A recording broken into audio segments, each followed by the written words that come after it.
नमस्कार, बहुत स्वागत है आपका। मैं हूं आपके साथ सुमित शर्मा। बुलेटिन में हम सबसे पहले बात करेंगे सीएम शिवराज और पूर्व सीएम दिग्विजय सिंह की।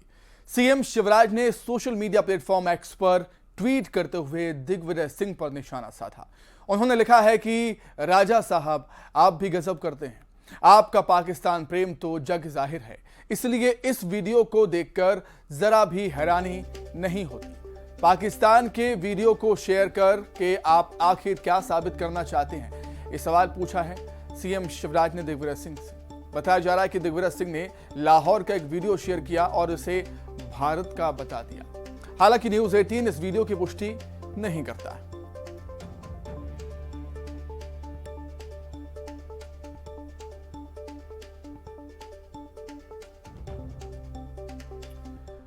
तो वहीं सीएम शिवराज के बयान पर कांग्रेस ने पलटवार किया है। पाकिस्तान की बात क्यों करते हैं सीएम को महंगाई को लेकर मंचों से बात करनी चाहिए, कांग्रेस कह रही है।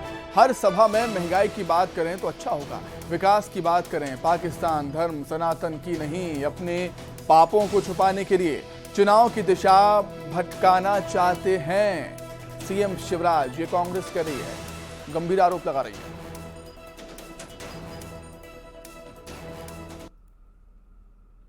सिंह जी हर सभाओं में यदि महंगाई की बात करें तो अच्छा होगा,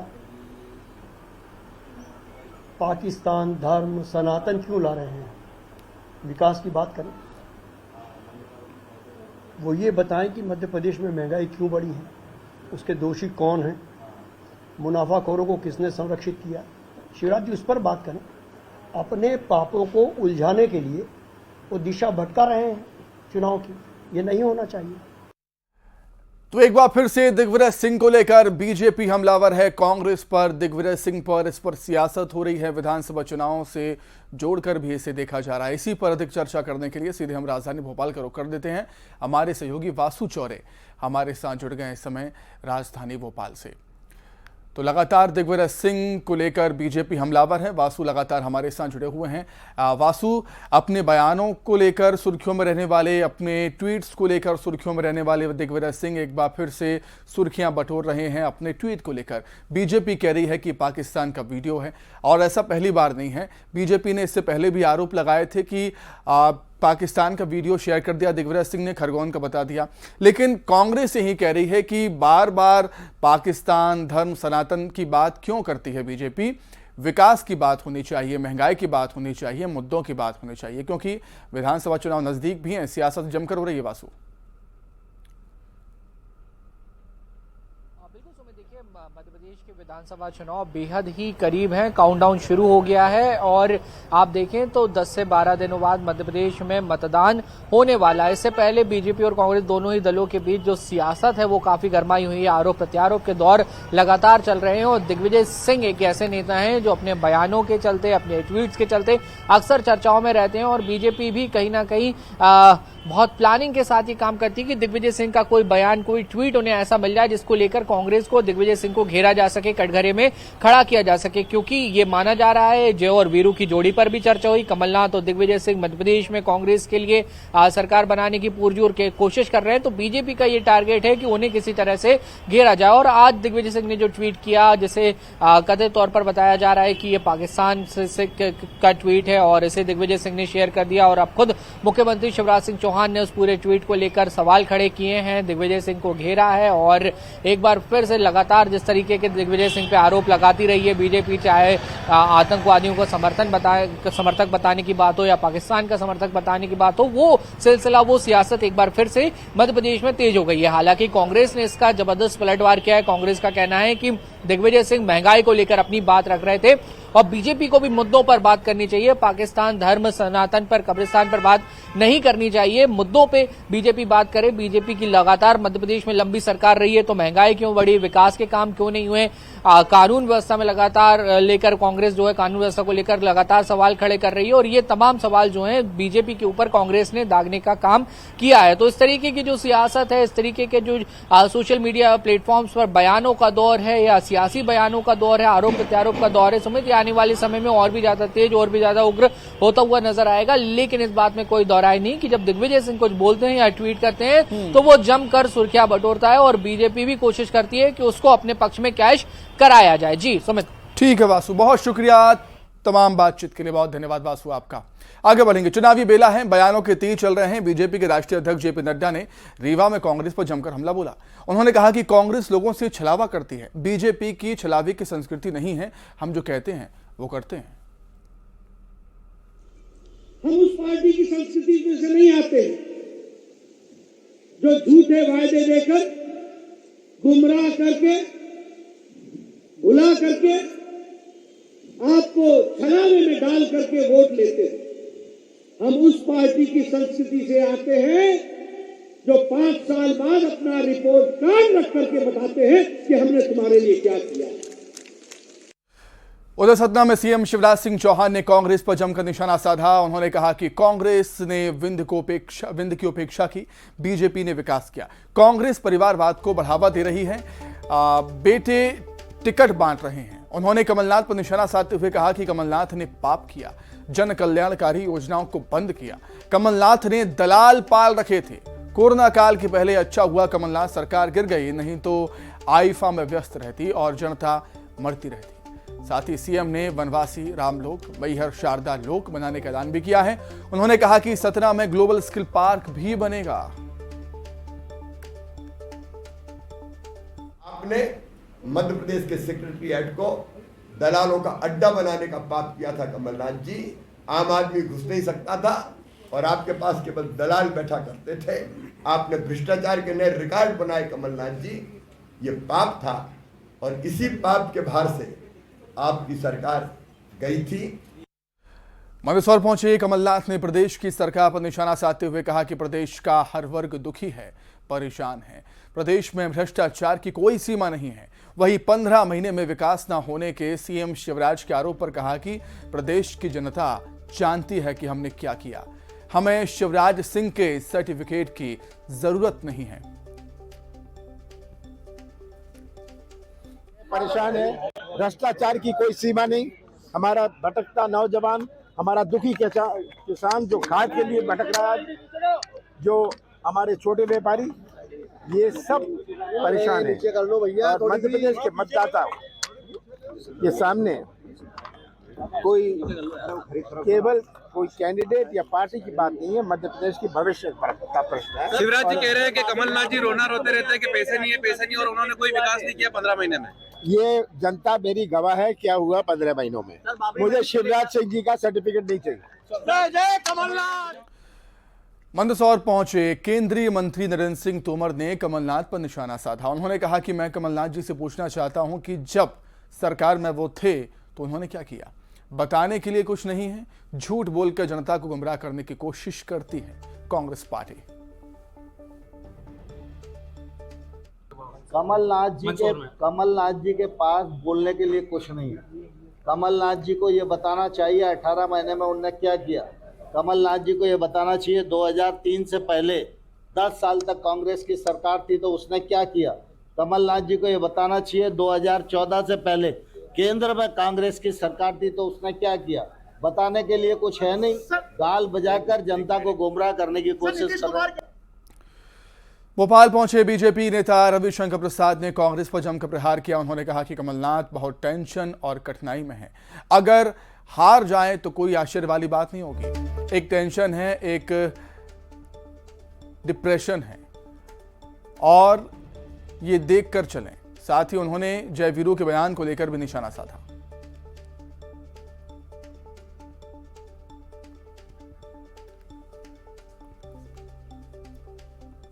मुझे किसी अखबार में दिखाई पड़ा, एक्स फैक्टर पर दोनों ने कहा है अब ये जय वीरों वगैरह सब बंद होना चाहिए। राजनीति में जो खेल शुरू करता है उसको बंद करने का अधिकार नहीं है। खेल आपने शुरू किया है, बंद तो हम करेंगे ना। मित्रों, ये सवाल कुर्ता फाड़ और जय वीरू का नहीं है, ये सवाल है यहां के टॉप लीडरशिप में कितना सद्भाव, सहमति का अभाव है। कांग्रेस के प्रदेश प्रभारी रणदीप सुरजेवाला ने शोले फिल्म की आड़ में सियासी तंज कसा। उन्होंने बीजेपी को गब्बर गैंग बताते हुए कहा कि बीजेपी में गब्बर, सांभा, कालिया लड़ रहे हैं कि उनमें गब्बर कौन है। साथ ही पटवारी भर्ती घोटाले को लेकर हमला बोला। छत्तीसगढ़ के बाद अब एमपी में भी ईडी और आईटी पर सवाल उठाए। जो सीटें हैं ये गब्बर गैंग है और इस गब्बर गैंग में भाजपा के गब्बर गैंग में कंपटीशन है। कालिया कौन है, सांभा कौन है। अब और कहूंगा तो वो बुरा मान जाएंगे, क्योंकि अब उनसे पूछना पड़ेगा, भैया आप में से गब्बर सिंह कौन है। कोई कहता है वो गब्बर सिंह है, कोई कहता है वो गब्बर सिंह है। तो इस गब्बर गैंग को मध्य प्रदेश के 5 करोड़ 45 लाख से अधिक बहादुर मतदाता और 8.5 करोड़ लोग अब इनका वही हशर करने वाले हैं जो शोले पिक्चर में गब्बर गैंग का हुआ था। वहीं ग्वालियर में पूर्व मंत्री जयभान सिंह पवैया ने कांग्रेस पर निशाना साधा। उन्होंने कहा कि कांग्रेस को राम मंदिर नहीं पच रहा तो बाबरी के साथ रोते हुए पोस्टर लगवाना चाहिए। आज कांग्रेस को बाबरी समर्थक वोटों की चिंता है। कांग्रेस प्रवक्ता बाबरी को शहीद कहते हैं। कांग्रेस बताए कि वो राम के साथ है या बाबर के साथ। भारतीय जनता पार्टी अपनी सरकार में 5 वर्ष विकास और गरीब कल्याण के मुद्दों पर दिन और रात काम करती है और वही लेकर हम जनता के बीच में जा रहे हैं। क्या लाडली बहना मुद्दा नहीं है? क्या सबसे बड़ा मुद्दा है बस्तियों में, गांवों में। लेकिन हम राजनीतिक पार्टी के नाते जो बड़े मुद्दे जीवन को प्रभावित करते हैं, लोगों के राष्ट्र जीवन को, ऐसा राम मंदिर के मुद्दे पर चर्चा क्यों नहीं होगी? आज हमास आतंकवादी संगठन है अंतर्राष्ट्रीय। 1400 निरपराध इजरायलियों की मृत्यु हुई है उसकी गोलियों से। आज भारत की नीति है कि हम हमास के खिलाफ इजराइल के साथ खड़े हैं, मगर खरगोन में कांग्रेस का उम्मीदवार अगर आतंकवादियों के लिए आंसू बहाकर और श्रद्धांजलि सभा कर रहा है तो क्या ये मानवता के दुश्मनों की श्रद्धांजलि नहीं है?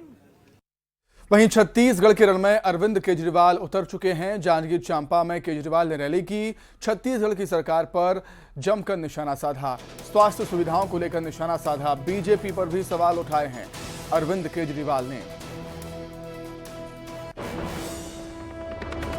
कार्यकर्ता है, जितने नेता हैं, सबको हम कहते हैं आम आदमी पार्टी में आयो, कट्टर ईमानदारी करनी है, देश के साथ बेईमानी नहीं करनी। बेईमानी मतलब देश के साथ गद्दारी। कट्टर ईमानदारी हमारी सबसे पहली विचारधारा स्तंभ है। दूसरा, कट्टर देशभक्ति। मर जाना, लेकिन देश के लिए अगर जान भी देनी पड़े तो पीछे मत हटना। कट्टर देशभक्ति।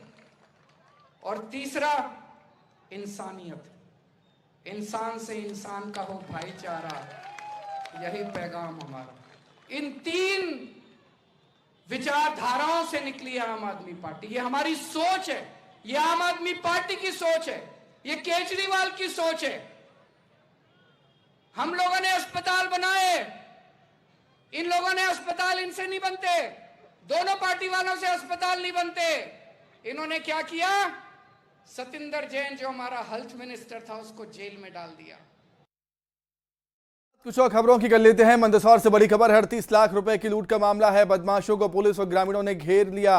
जोड़ा बाबजी देवस्थान के पास बदमाशों को घेरा। आरोपियों और पुलिस के बीच झड़प हुई। फायरिंग की सूचना भी है। इससे पहले आरोपी बैग और बाइक छोड़कर भागे थे। पिपलिया मंडी में व्यापारी के मुनीम से लूट हुई थी। तस्वीरें अभी सामने आई हैं। सीसीटीवी में कैद हुई ये घटना। मंदसौर से बड़ी खबर, 38 लाख रुपए की लूट का मामला। बदमाशों को पुलिस और ग्रामीणों ने घेर लिया था।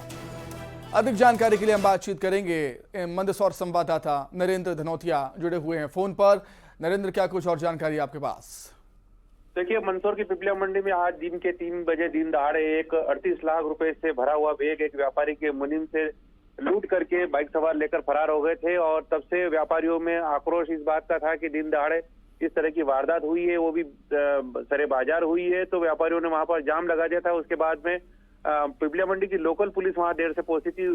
उसके बाद जब व्यापारियों का आक्रोश सामने आया तो मौके पर एसडीओपी नरेंद्र सोलंकी, अतिरिक्त पुलिस अधीक्षक गौतम सोलंकी और पुलिस अधीक्षक अनुराग सुजय ने भी मौके पर पहुंचे थे। और ग्रामीणों की मदद से तुर्किया गांव के पास में ग्रामीणों और पुलिस ने आरोपियों को घेर लिया है और सामने से ये जानकारी मिली है कि आरोपियों ने फायरिंग भी की थी, इधर से पुलिस की तरफ से भी फायरिंग हुई है, लेकिन आरोपी पुलिस के डर से बैग और बाइक छोड़ करके भाग गए हैं। अभी अंधेरा होने जा रहा है, इसलिए थोड़ी आरोपियों को पकड़ने में दिक्कत आ रही है, लेकिन आरोपी पुलिस की लोकेशन में है और पुलिस का दावा है कि बहुत जल्दी उन्हें पकड़ लिया जाएगा। लेकिन अभी हाल फिलहाल आरोपी जो है वो पुलिस की गिरफ्त से दूर है, लेकिन जो लूटा गया पैसा और बैग है और जो बाइक है वो पुलिस ने बरामद कर ली है। ग्रामीणों की मदद से पुलिस कोशिश कर रही है कि आरोपी को पकड़ लिया जाए। ठीक है नरेंद्र, बहुत शुक्रिया तमाम बातचीत के लिए, बहुत धन्यवाद आपका। तो फिलहाल यहाँ पर रुक रहे हैं बहुत छोटे से ब्रेक के लिए, फौरन लौट रहे हैं।